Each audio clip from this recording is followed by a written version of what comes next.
আওয়ামী লীগের বিগত ১৭ বছরের শাসনে বিরোধী দল বিরোধী মতের দমনের জন্য আওয়ামী লীগের অন্যতম হাতিয়ার ছিল মামলা। মামলায় জর্জরিত ছিল বিরোধী দল, গণমাধ্যম কর্মী, লেখক, কবি, সাহিত্যিক সহ সবাই। দেশের সংস্কারের জন্য এই সংস্কৃতি থেকে বের হয়ে আসা প্রয়োজন বলে মনে করেন দেশের সচেতন নাগরিকগণ।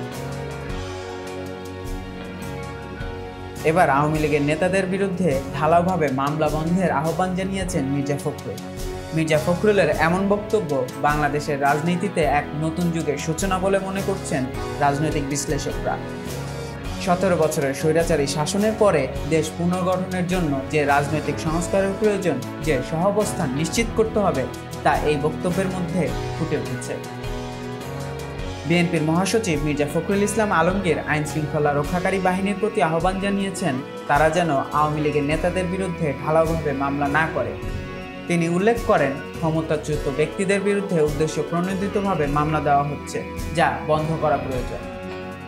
আজ বুধবার রাজধানীর গুলশানে বিএনপির চেয়ারপারসনের কার্যালয়ে আয়োজিত সংবাদ সম্মেলনে মির্জা ফখরুল বলেন, আমি আইন শৃঙ্খলা রক্ষাকারী বাহিনীর কাছে অনুরোধ করব যেন তারা যে কোনো মামলা নথিভুক্ত করার আগে প্রাথমিক তদন্ত করে নেয়।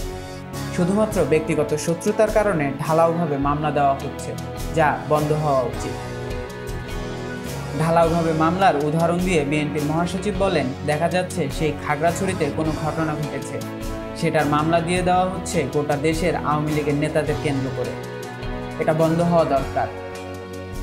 মির্জা ফখরুল দলীয় নেতাকর্মীদের প্রতি আহ্বান জানিয়ে বলেন, এমন কোনো মামলা দেবেন না যার কোনো বাস্তব ভিত্তি নেই। বিশেষ করে কেন্দ্রীয় নেতাদের প্রতিটি মামলায় জড়িত করার প্রবণতা সমুচিত নয়। তিনি আরও বলেন, এই ঢালাও মামলা কোনোভাবেই বিপ্লবকে সংহত করবে না, বরং দেশের বর্তমান রাজনৈতিক পরিস্থিতিকে আরও অস্থিতিশীল করে তুলবে। আমাদের এখন স্থিতিশীলতার প্রয়োজন, যেখানে প্রশাসন এবং জনগণের মধ্যে সুসম্পর্ক বজায় রাখা হবে। মির্জা ফখরুলের এই বক্তব্য আওয়ামী লীগের নেতাদের বিরুদ্ধে মামলার ক্ষেত্রে নতুন মাত্রা যোগ করেছে এবং দেশজুড়ে ব্যাপক আলোড়ন সৃষ্টি করেছে।